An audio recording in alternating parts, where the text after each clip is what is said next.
pressing down your neck. I don't know how this is going to be. Oddly enough,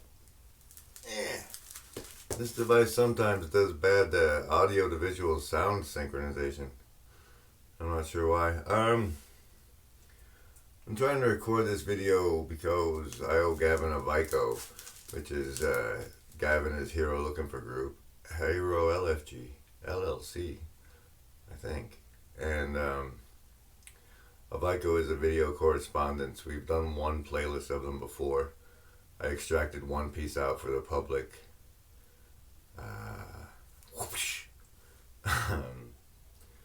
So I'm gonna string together a response. I think I'm gonna take it to the loom. So this is a new format I'm not comfortable with yet, and I'm adapting to it.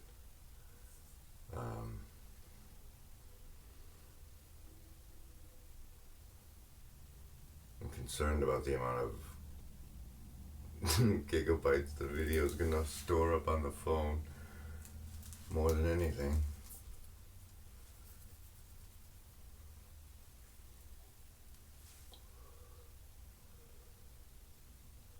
So I was still with the sorting channel, and Gavin showed up in the Bridges of Meaning Discord.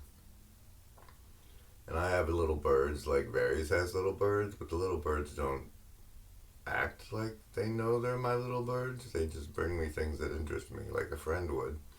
So it could just be friendship. I don't know how these things work.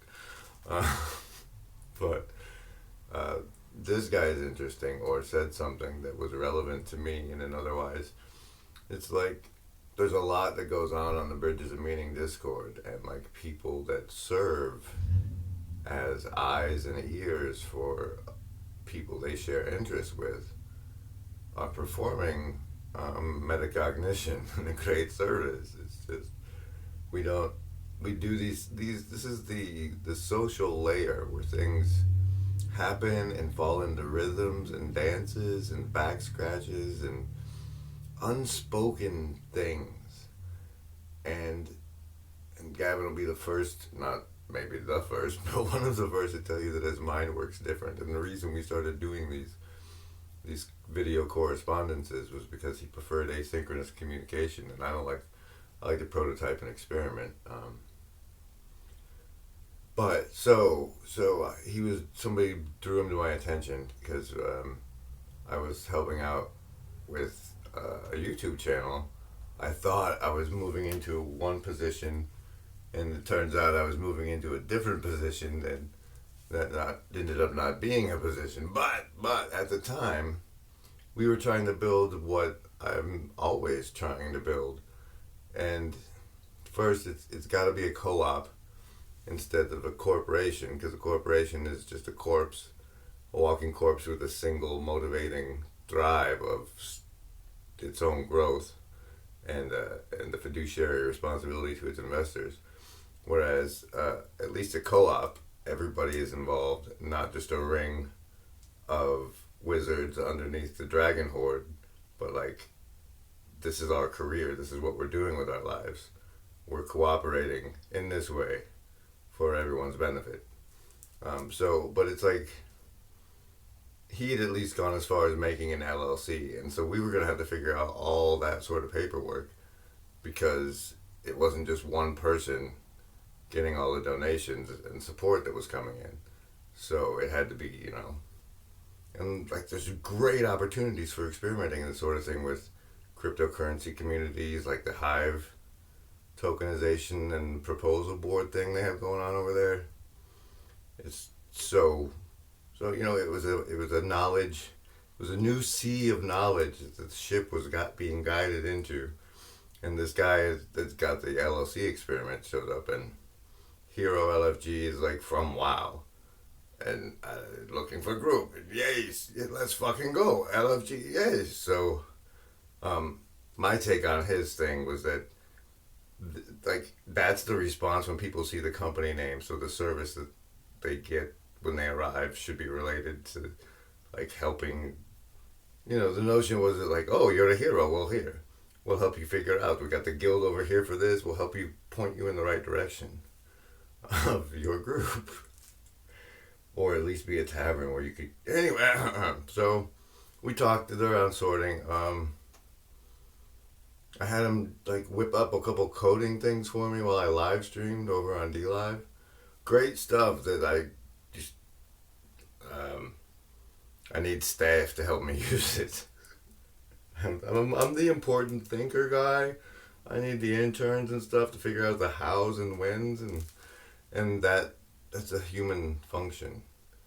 It's a necessary part of the transcendence of self is into where we fulfill the pinnacle role in another organization, or pivotal role in another organization. So anyway, we talked a couple times, and it's like I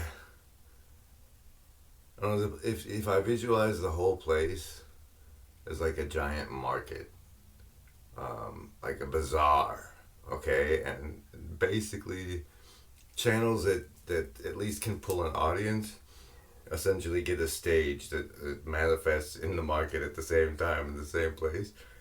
People gather around and start to get to know each other, and so like he's got his thing in his little back alley corner, and I got my channel in its little back alley corner, and I don't know, at the event of those two places, sometimes we like get together in the Fringe Nexus Cafe and plan and work out shit.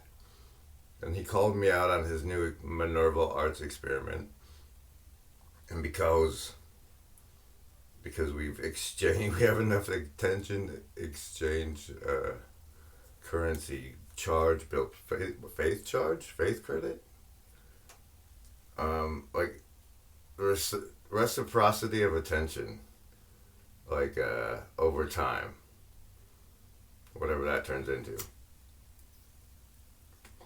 And I like him as a character because he's blind in the same way I'm blind, but I'm less blind in some other ways because it's like I have a perception of the social layer I don't think he does, or he plays he doesn't.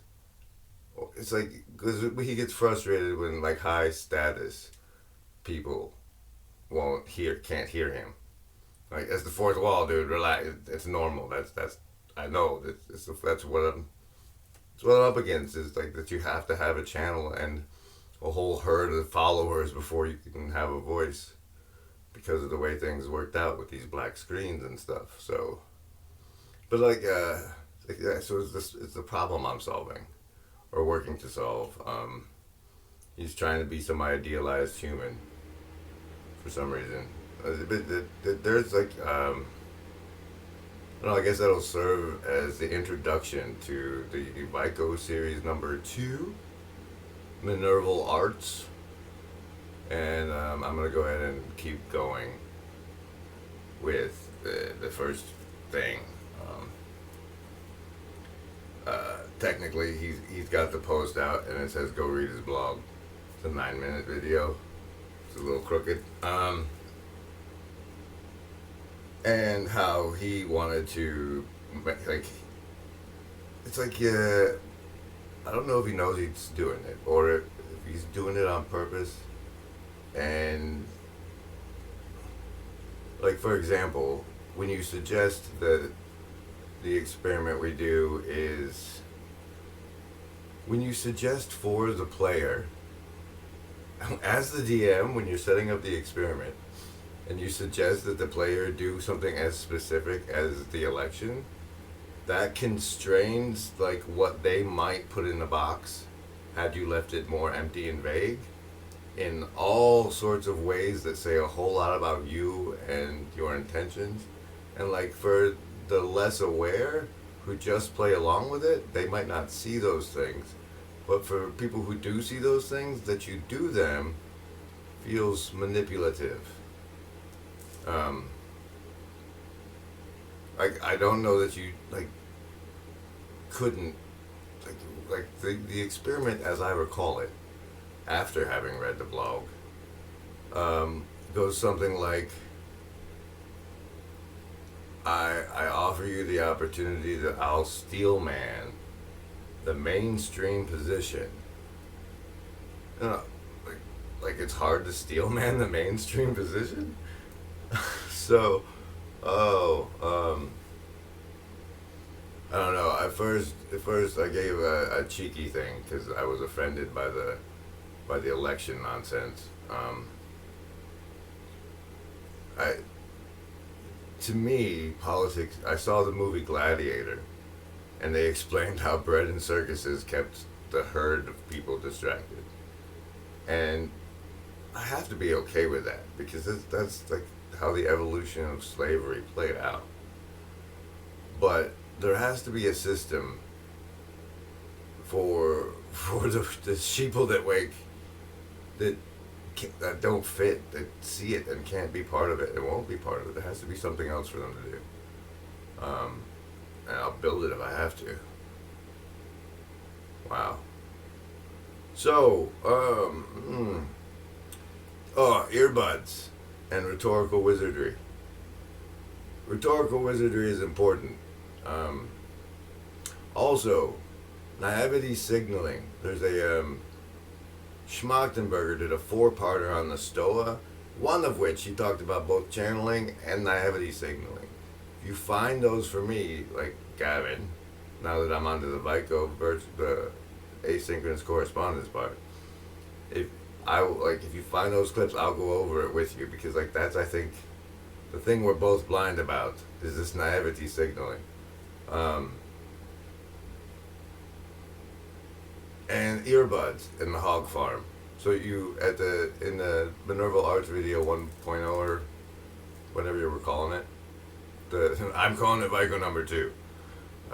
Minerva Arts. There you go. In the piece that presupposes this one, you mentioned the new fancy earbuds you got. Like, are they Bluetooth? Are they putting radiation in your ear? But that's a perfect example of an entry in the hog farm, the Hand of God Field Agent Requisition Manual. It's like, as an agent, using your capacity to generate more care by, like in this case, the making of videos, that you found a handy tool for your work as an agent. So this is the sort of thing that would be in the Hand of God Field Agent Requisition Manual. An agent might requisition, hey, I need a good headset for this role, whatever this thing I'm using, or whatever you call it, the audio inputs. Before you do a job, you get a catalog, what you might need, and requisition it. So, but we don't have any of that because there is no agency. So, however, there's going to be multiple people shopping multiple products. Like, I don't know what happened to Consumer Reports. Like, which headset mic combo is agency standard is something to be determined ongoing actively throughout the agency, and I think Hive is a great place for it. And I just wanted to point out that, so since you mentioned the product and the tool, we're going to need a shout-out reference link, at least from creators, I think, going forward. But those are thoughts. There's the kickoff for VICO number 2 and an introduction I can snip out if we need to. Good luck.